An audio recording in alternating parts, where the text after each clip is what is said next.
Okay, let's talk about this roadblock of the clutter isn't mine. The clutter belongs to other people, and I cannot get rid of it.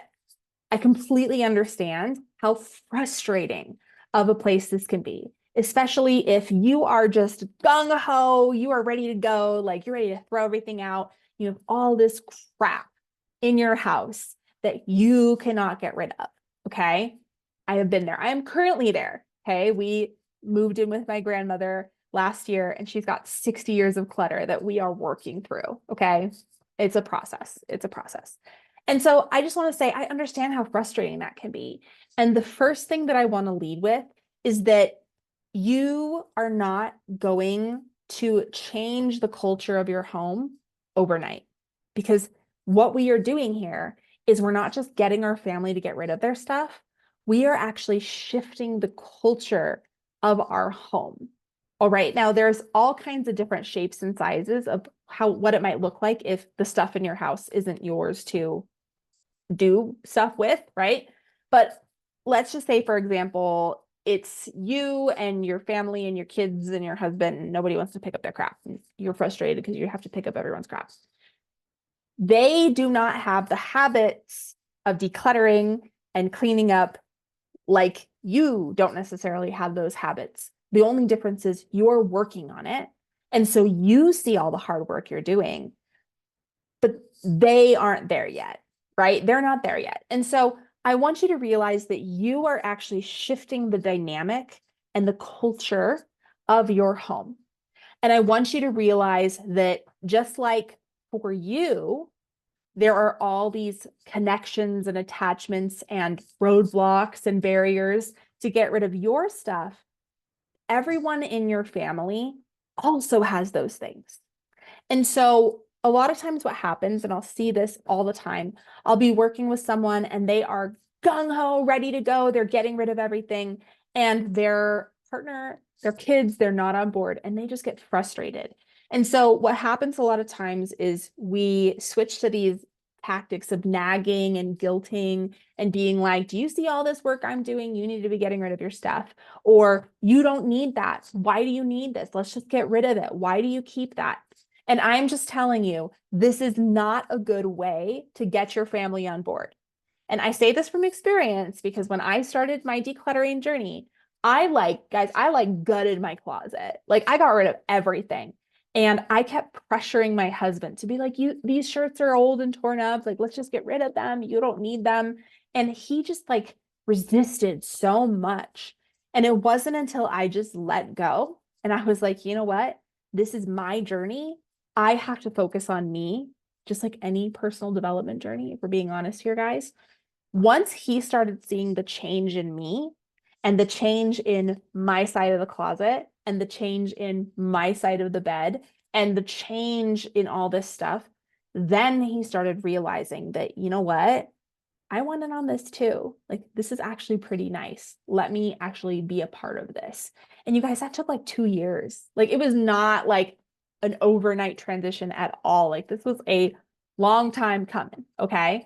And so, if you are struggling to get your family to get rid of their things, first of all, I want you to step back and focus on you. Focus on your crap first. Okay. And maybe you feel like you have already done a really good job and you have decluttered a bunch of your stuff. Go even deeper. Get rid of as much as you possibly can. Keep peeling off layers to the point where it becomes easier and easier and easier. And do this in the areas that you have control over, right? So maybe you're in control of the kitchen. Declutter the kitchen really good. Maybe you have young kids that don't quite care yet. Declutter their stuff really good.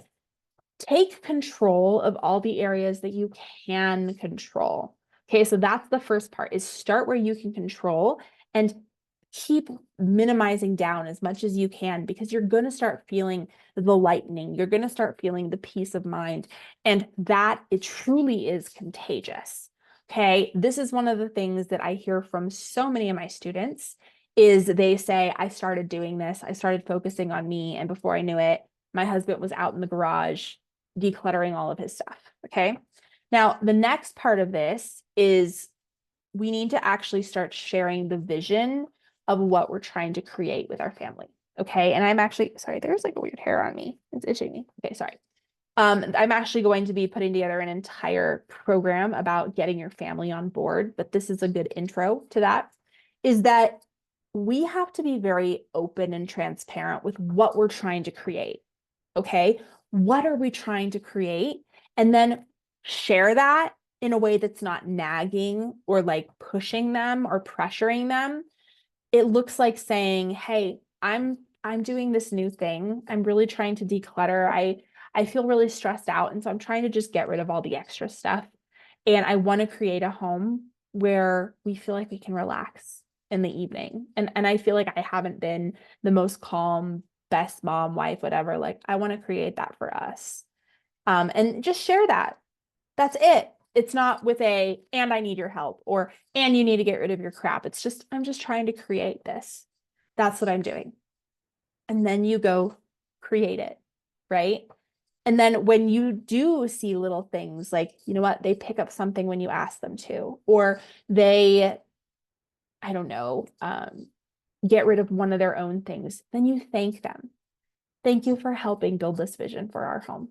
So what you want to do is you want to shift from it being mom yelling at everybody into mom creating something beautiful that we want to be a part of. Now, this is not an overnight thing, okay? And I have had people, I've made posts like this on my page, and I've had people be like, I've tried this, this doesn't work. This is a slow process because this isn't just about cleaning your home. This is, like I said, this is shifting the dynamic in your home. It's about shifting the relationships. Maybe your family is just used to you yelling and nagging at them. Of course, they're not going to get on board. You have to come to them as a new person. You have to change the way that you thank them, appreciate them, talk to them, talk to yourself. This is a process of shifting the dynamic of your home. So if you are struggling to get rid of things that don't belong to you, stop pressuring them to get rid of things that don't belong to you. Focus on yourself. Focus on you. Focus on making your home the best it can be in the areas that you can control. And share that vision. Share what you're trying to create. And then bring them, invite them into what you're trying to create. Sometimes easier said than done. I get it. But if you keep showing up and you keep working on it, it becomes truly contagious. So get into the worksheet, get it at the journal. I love you. I'm proud of you. And I'll see you in the next one.